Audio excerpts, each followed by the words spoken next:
আসসালামু আলাইকুম প্রিয় শিক্ষার্থীবৃন্দু। ক্লাস 5 তোমাদের সকলকে স্বাগত।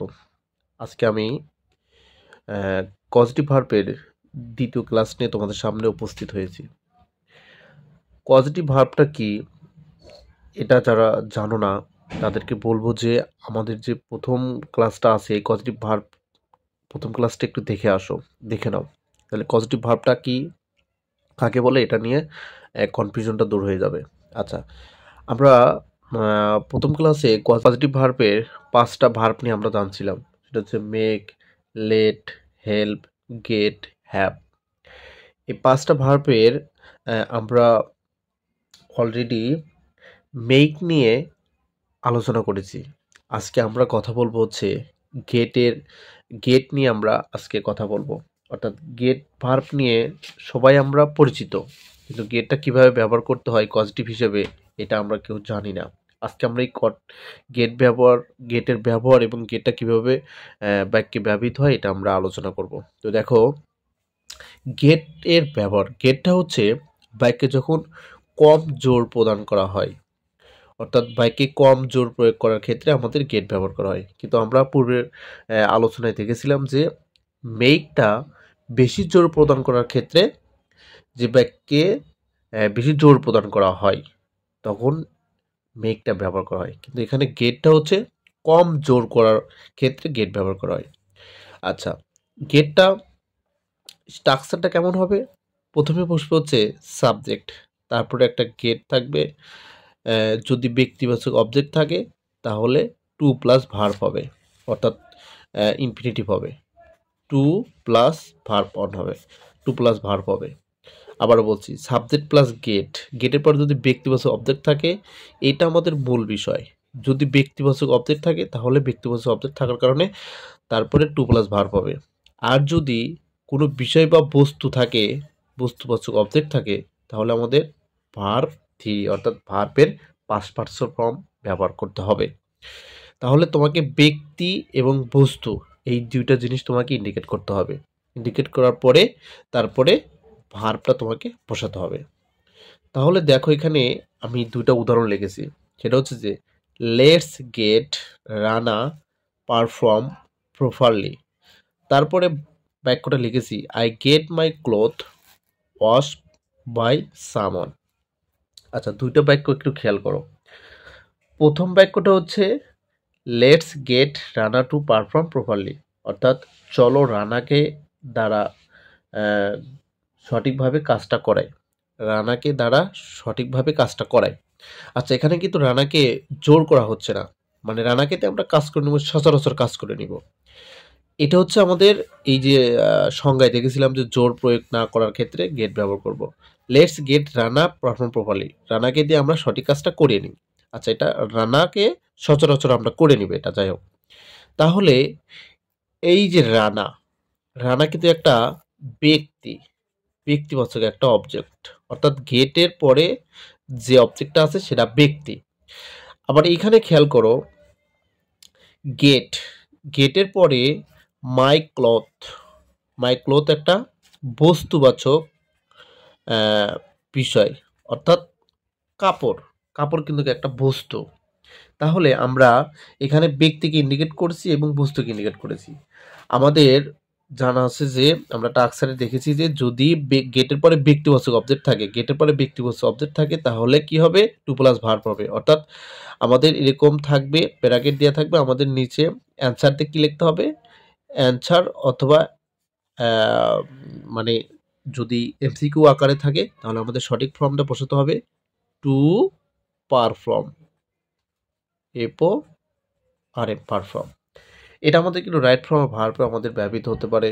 তারপর হচ্ছে তোমার কমপ্লিটিং সেন্টেন্সে, আবার এমসিকিউ আকারে আমাদের বিভিন্ন চাকরি পরীক্ষা আসে এবং বিভিন্ন প্রতিযোগিতামূলক পরীক্ষায় এই পজিটিভ ভার্বটা ব্যবহৃত হয়ে থাকে। আমরা সঠিকভাবে ব্যবহার না জানার কারণে আমরা অনেকেই ভুল করে আসি।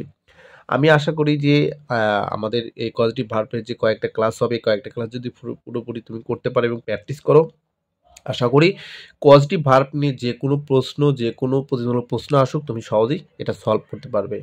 তাই আমি তোমাদেরকে বলবো যে ক্লাসটা মনোযোগ সহকারে দেখো এবং তোমরা প্র্যাকটিস করো।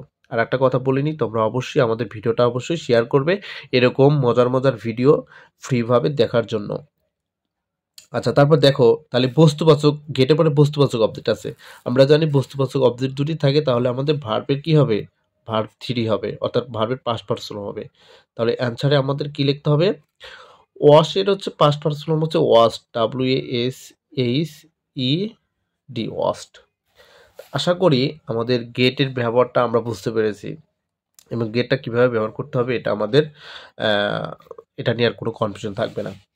এবার আমরা আলোচনা করব হচ্ছে হ্যাবের ব্যবহার নিয়ে, অর্থাৎ হ্যাবে একটা পজিটিভ ভার্ব। আমরা পাঁচটি পজিটিভ ভার্ব ইন্ডিকেট করেছি প্রথম ক্লাসে, তার মধ্যে আমরা মেকটা আলোচনা করেছি, আজকে আমরা গেট নিয়ে আলোচনা করলাম, এখন আমরা আলোচনা করব হ্যাব নিয়ে।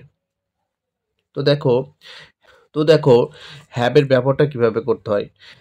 নিজে কাজ করে না, নিজে কাজ না করে যখন অন্যকে দিয়ে করানো হয়, করে নেওয়া হয়, তখন হ্যাবের ব্যবহার করতে হয়। অর্থাৎ ব্যক্তি নিজে কাজ করবে না কিন্তু অন্যকে দিয়ে করিয়ে নিবে। যেমন ধরো যে আমি আমার বন্ধুকে দিয়ে দরজাটা লাগিয়ে নিলাম, আমি আমার বন্ধুকে দিয়ে জানালাটা লাগিয়ে নিলাম, আমি আমার বন্ধুকে দিয়ে বাতিটা অফ করিয়ে নিলাম। মানে এরকম অহরহ কাজ আমরা নিজে করি না কিন্তু অন্যকে দিয়ে করাই। এক্ষেত্রে আমাদের এই হ্যাবটা ব্যবহার করতে হবে। আচ্ছা, হ্যাবের মূল টাক্সারটা কিভাবে ব্যবহার করতে হবে, প্রথমে সাবজেক্ট, তারপরে হ্যাভ, হ্যাজ, হ্যাড। অর্থাৎ হ্যাবের কয়েকটা ফর্ম আছে, হ্যাজ এবং হ্যাড, এই কয়েকটা ফর্ম কিন্তু ব্যবহৃত হবে। আচ্ছা, যদি ব্যক্তিবাচক অবজেক্ট থাকে, এখানে কিন্তু ব্যক্তি এবং বস্তু আছে, হ্যাবের পরে যদি ব্যক্তিবাচক অবজেক্ট থাকে তাহলে আমাদের ভার্বের প্রেজেন্ট ফর্ম অর্থাৎ বেস ফর্ম হবে। আর যদি বস্তুবাচক অবজেক্ট থাকে তাহলে আমাদের ভার্ব থ্রি হবে। তাহলে আমাদের মূল বিষয় হচ্ছে ব্যক্তি এবং বস্তু। এখানে আমরা কিন্তু এটাই দেখছিলাম, যদি গেটের পরে ব্যক্তি থাকে তাহলে টু প্লাস ভার্ব হবে, আর বস্তু থাকলে ভার্ব থ্রি হবে। এখানে কিন্তু একটা মিল আছে বস্তুর সাথে, বস্তুর পরে ভার্ব থ্রি হবে কিন্তু ব্যক্তির ক্ষেত্রে ভার্ব অন হবে, এখানে টু প্লাস ভার্ব আর হবে না হ্যাবের ক্ষেত্রে। তো দেখো আমরা এখানে লিখেছি কয়েকটা উদাহরণ লিখেছি, দুইটা উদাহরণ লিখেছি, উদাহরণ দুটো খেয়াল করো। দেখো আমরা প্রথম উদাহরণ লিখেছি, Rina had Rita clean the floor. অর্থাৎ রিনা কি করেছে, রিতাকে দিয়ে মেঝেটা পরিষ্কার করে নিয়েছিল। আচ্ছা, তাহলে রিনা কাকে দিয়ে কাজ করাচ্ছে, রিতাকে দিয়ে কাজ করাচ্ছে। তার মানে রিনা নিজে কাজ না করে রিতাকে দিয়ে করাচ্ছে। আবার দেখো he has his hair cut, সে তার চুলটা কাটিয়ে দিচ্ছে। আচ্ছা, তাহলে সে নিজে না করে অন্যকে দিয়ে করাচ্ছে। তাহলে যে বাক্যে ব্যক্তি নিজে কাজ করবে না কিন্তু অন্যকে দিয়ে করাবে, সেক্ষেত্রে আমাদের হ্যাভটা ব্যবহার করতে হবে। আমরা হ্যাভের টাক্সাটা জেনেছি, ব্যক্তি থাকলে ভার্ব ওয়ান, বস্তু থাকলে ভার্ব থ্রি। তাহলে আমাদের বাক্য থেকে ব্যক্তি এবং বস্তুকে ইন্ডিকেট করতে হবে। তাহলে রিনা হ্যাডের পরে রিতা আছে, তার মানে এটা ব্যক্তিবাচক অবজেক্ট। তারপরে হ্যাজ হিজ হেয়ার, তার চুল, তাকে কিন্তু না, তার চুলকে নির্দেশ করছে, এটা কিন্তু একটা বস্তু। তাহলে বিষয়টা কি বোঝা গেছে, আমাদের হ্যাডের পরে অর্থাৎ হ্যাবের পরে ব্যক্তি আছে, আর এখানে হ্যাজের পরে বস্তু আছে। তাহলে ব্যক্তি থাকলে আমাদের কি করতে হবে, ভার্ব অন, অর্থাৎ ক্লিনের ভার্ব অন হচ্ছে ক্লিনই, CLEAN, ক্লিন। এটা যদি আমাদের MCQ আকারে থাকে, দেওয়া থাকবে ধরো যে এরকম থাকবে, এক নাম্বার থাকবে হচ্ছে গা টু ক্লিন, CLAN, ক্লিন। দুই নাম্বার থাকবে হচ্ছে গা ক্লিন, CLEANED,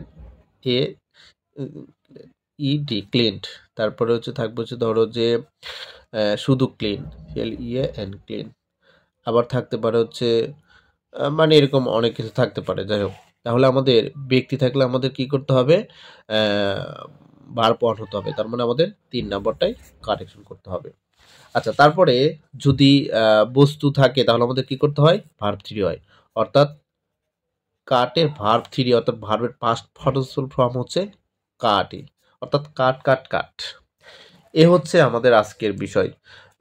আমাদের কজেটিভ ভার্ব নিয়ে যদি কোনো কনফিউশন থাকে, আজকে দুইটা যে ভার্ব নিয়ে আলোচনা করলাম, গেট এবং হ্যাভ, তোমরা অবশ্যই কমেন্টে জানাবে। আর আমরা পরবর্তীতে আর দুইটা ভার্ব থাকলে দুইটা ভার্ব নিয়ে আমরা আলোচনা করে আমরা নতুন কোনো বিষয় নিয়ে আমরা উপস্থিত হব। তো তোমাদেরকে বলবো, তোমরা যারা নতুন আছো তোমরা আমাদের পেজটা অবশ্যই ফলো দিয়ে রাখবে এবং আমাদের চ্যানেলটা সাবস্ক্রাইব করে রাখবে। আর অবশ্যই আমাদের ভিডিওগুলো শেয়ার দিতে ভুলবে না, কারণ এরকম ফ্রি ভিডিও আমরা ফ্রিভাবে ইংলিশ শেখাচ্ছি সহজ উপায়ে। এই ভিডিওগুলো সবাইকে দেখার একটা সুযোগ করে দিবে। তো আজকে এই পর্যন্তই, আবার আসবো অন্য কোনো বিষয় নিয়ে। এই পর্যন্ত সবাই ভালো থাকো, সুস্থ থাকো। আসসালামু আলাইকুম।